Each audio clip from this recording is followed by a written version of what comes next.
Today, I will share with you the top three things that weak leaders do. This is after 20 plus years of research and experience being a leader myself. And guess what? I have been guilty of all three of these things. So I am not judging anyone. I am just reporting what I have seen and learned and what you can do to be a strong leader. Some of the top things strong leaders do. Number one, the number one thing that weak leaders do, they complain, or as I call it, mindless negativity. That's gossiping, complaining, condemning, blaming, venting, making excuses. Okay. Everyone has problems. No one needs to hear yours. You've got to work through your problems on your own, which we'll get to exactly how to do this later in this episode. You want to be the one who brings what Dr. Jason Selk, good friend and mentor of mine, calls relentless solution focus. Instead of complaining, let's look for solutions. Let's look for improvements. Let's think about what we're grateful for and what's going well. Now, if you don't know what to do, instead of complaining, ask for help. Ask for solutions. If you don't know what it is, ask for help. Ask for solutions. Lastly, stop giving your power away by complaining. Your people don't want to see that in you. They want to see you confident.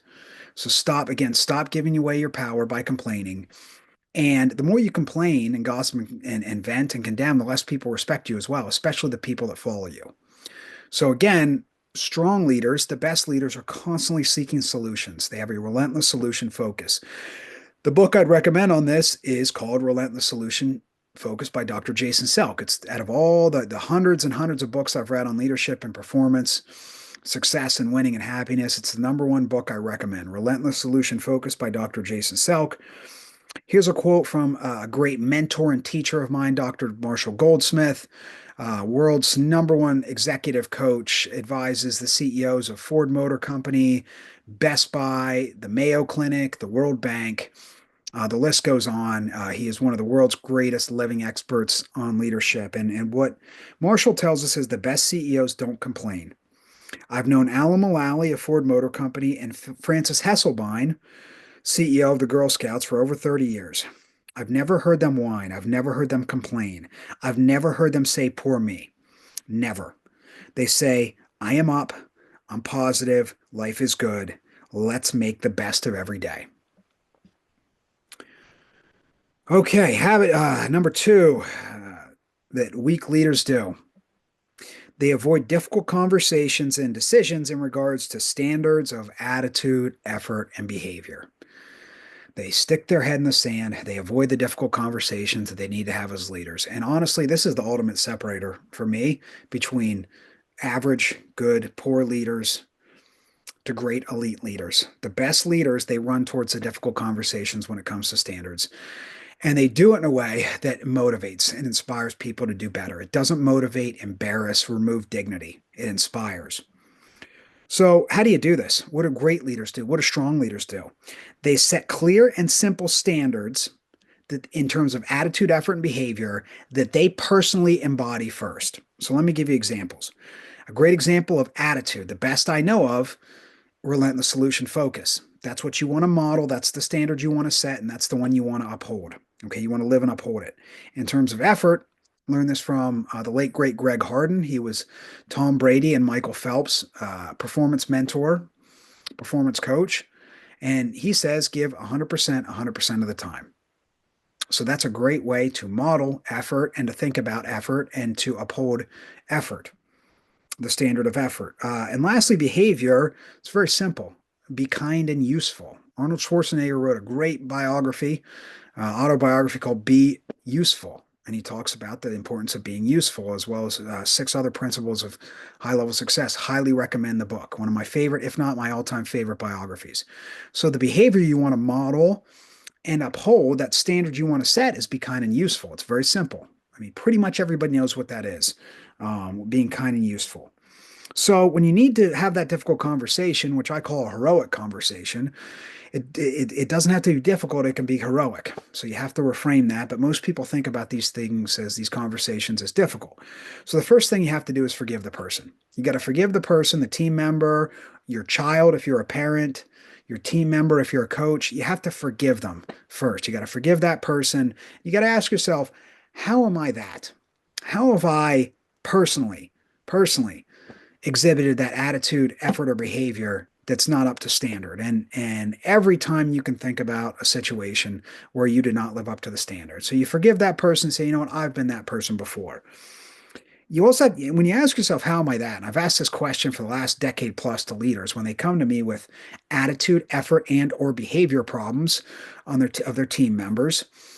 I ask them, how are you modeling that yourself? And only 100% of the time they say, you know what, I have modeled that attitude, effort, and or behavior that I don't want to see every time. And then that's the issue, that 99% of leaders are not living the highest standards of attitude, effort, and behavior. So you've got to be one of those leaders who lives it first. And if you're not living it, don't get upset and don't throw stones when you're living in a glass house of low standards. Don't throw stones at people. You got to look at yourself and say, how am I that? How can I improve?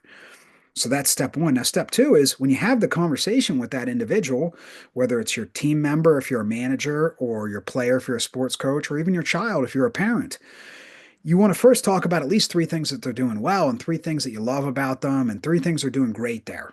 So three things that they are doing well. What are they doing great at that you love and appreciate about them? Then focus on one thing and one thing only they could do better. Don't overload them with 6 or 7 things they need to improve. What is the number one thing that they need to improve in terms of attitude, effort, behavior? And focus on that for now. For the next 30 to 60, 90 days, focus on that one thing and help them improve that. And that makes just the vast majority of the positive impact. One thing always has much more weight than the others. So you also want to practice what's called the Pygmalion effect, which was discovered by Dr. Robert Rosenthal, which essentially says that when you're in a position of leadership, your belief on someone who follows you has an actual effect on their performance. And the easiest way to think about this is, I believe in you. I believe in you. You've got to believe in them. You've got to say it. And more importantly, you've got to think it. I believe in you. Very simple. The opposite is called the Gollum effect. When you don't believe in someone's performance that is following you, their ability to achieve great things, that has a negative effect on their attitude, effort, or behavior. So you've got to believe in that person. You've got to positively brainwash yourself, and you've got to believe in that person. And you've got to help them achieve. You've got to show them how to improve that one thing. Teach them. All the greatest leaders are the greatest teachers. They're the greatest role models, and they're the greatest teachers. It's not that complicated. Leadership is not that complicated. Model what you want to see in terms of attitude, effort, and behavior, and be a great teacher. Part of being a great teacher is challenging people to be their best and believing in the greatness that's inside them. Next is set a deadline for a follow-up conversation. So whatever you want them or you're asking them to improve, set a follow-up conversation. Could be the next day, the next week, no more than 30 days. You're going to follow up. You have it on the schedule, and you will follow up on if they've improved this or not. And you may have to do this dozens of times before it sinks in and it works, but you've got to resolve to do that as a leader. Okay. If that person is committed to improving and wants to improve, you've got to commit to following up. A great book on this concept of standards and I believe in you, believing in your people, is a book called The Score Takes Care of Itself by the 3-time Super Bowl champion head coach of the San Francisco 49ers, Bill Walsh. It's a must read for leaders. If you haven't read this book, or if you haven't read Relentless Solution Focus by Dr. Jason Selk, you better open up your Amazon cart right now and put them in there. The Kindle book, the physical book, the audio book. I have all three of them. So that's how serious I am about these two books. It's my challenge to you. Leaders are learners. The greatest leaders are the greatest learners. Or the good ones know more, as David Ogilvy says. So here's two quotes on standards. The first is by Dan Kennedy, business and productivity expert, leadership expert. He calls it the 2 overriding supervisory rules that you'll want to remember as a manager. Number 1, expect the best. Expectations have enormous impact on results, and conveyed expectations have great impact on most people. Most folks are smarter and more capable than we give them credit for. Some never get challenged. Number two, know that you only have the right to expect what you inspect. End quote. And that's what I'm talking about when you follow up on what you're asking them to improve. You've got to inspect it again. There's got to be a deadline. And just that little bit of friction, knowing that someone's going to follow up, helps us to dramatically increase our chances of fixing that attitude, effort, or behavior, according to science. Here's a second quote by Keith Cunningham, known as the chairman of the board. The reason we hesitate to have the hard conversations is because we don't care enough. If you truly cared enough, you would say what needs to be said. After all, how else are we going to improve and maximize their potential? Let me remind you that nothing can change until the unspoken is said. And lastly, the third habit of weak leaders: they constantly show their doubts and fears. You can have doubts and fears. We all have them as humans. The greatest leaders have doubts and fears, but they don't show them to their people. If they're a parent, they don't show them to their children. If they're a sports coach, they don't show them to their players. If they're a manager of an organization, they don't show it to their people. They work through it before they get in front of their people. Before they face their people, they have worked through their doubts and fears. That's part of being a leader. You got to work through those doubts and fears first. Well, how do you do it? Number one, take a mindful breath. Jason Selk teaches a book in Relentless Solution Focus called the centering breath. That's in for 6 seconds through the nose, hold for 2 seconds, out for 7 seconds through the nose. That'll instantly calm you down. You focus on your breath. It's going to lower your stress immediately. It's the best way to do that. Number two, you're going to practice Relentless Solution Focus. The tool is, what's one thing I could do to make this better? Ask yourself, what's one thing I could do right now to make this better? And you want to either do it in your mind or get it out of your head and onto paper, with what Jason Selk calls the mental chalkboard exercise, where I draw a line down the center of a paper, write problem on the right side, solution on the left side, write down the problem, and for 60 seconds, write down every solution you could think of, identify one, circle it, and take some action on it, no matter how small it is. Now, if you don't know what the solution is, or you think you know, but you're not 100% sure, you've got to follow step 3 here, which is ask for help. You got to form a personal board of directors of people that you could ask for advice from. Those are coaches, they are mentors, they are trusted friends and family members. It could be a therapist, a spiritual advisor, someone that you respect, admire. And I suggest you get 3 to 5 people and create your own personal board of directors. This is one of the single most powerful things I've ever done in my life, is to form my own personal board of directors. Some of them are paid, coaches, business advisors, but most are unpaid, people I can just ask for advice, people I respect and admire. Okay, 2 books on this in terms of not showing doubts and fears. Again, Relentless Solution Focus. And also the book, The 7 Rules of Power, by a great friend and mentor and teacher of mine, Dr. Jeffrey Pfeffer, who I believe is the world's greatest living expert on power and leadership. So I highly recommend, again, those 2 books. Here's 2 quotes from the legend, Dr. Jeffrey Pfeffer. One of the leader's most important tasks is to project confidence. When someone projects confidence, others are more likely to follow them. And Dr. Pfeffer goes on to tell us, if your significant other has left you, if your kids are acting up, if you've been given some horrible medical diagnosis, obviously your friends and family care about this. But your employees need you to show up with energy, they need you to show up with confidence, and they need you to show up in a way that attends to what they need from you, not what you need from yourself. So my challenge to you, so that's how you show up.